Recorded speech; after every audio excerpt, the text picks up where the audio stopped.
اهلا وسهلا بكم في فيديو جديد. متنساش تعمل سبسكرايب للحلقه اللي ورايا ديت. هتلاقي في الباك جراوند التفاصيل كلها ان شاء الله. اهلا وسهلا بكم في حلقه جديده. الحلقه ديت ان شاء الله هنتكلم في حاجه واحده بس، الا وهي عموره انا اتخرجت اعمل ايه. حاجه واحده بس هتعملها. دي حاجه مش موجوده في الكتب هتقول لك انت تعمل ايه، لان تختلف اهتمام لكل شخص عن الشخص التاني.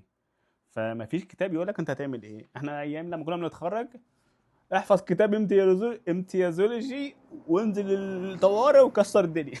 مفيش حاجه اسمها كده.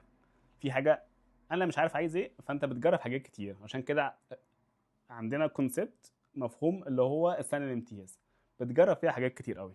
ودي تعتبر اكتر سنه فيها دلع في مجالنا، سنه الامتياز. ومعرفش الناس بتستغلها ازاي دلوقتي في مصر، بس بشكل عام دي سنه مهمه جدا. اسف. انا النهارده جاي اقول لك النهارده اول يوم ليك كشغل في التمريض. تعمل ايه ما بعد الامتياز وبعد التخرج وهتستلم، سواء تكليف او في مستشفى خاصه.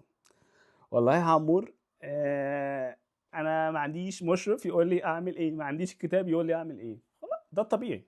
فانت بتعمل ايه؟ بتجرب حاجات. انت بتبقى اوريدي جربت حاجات في الامتياز، فبتبقى انت عارف مثلا انا في دماغي مثلا تخصصين ثلاثه هجرب فيهم واشوف ده يناسبني ولا لا. طبعا في جزء من حياتنا في مصر في المستشفيات، اختيار المستشفيات ما بيبقاش بمزاجنا اصلا احيانا، واختيار الاقسام كمان احيانا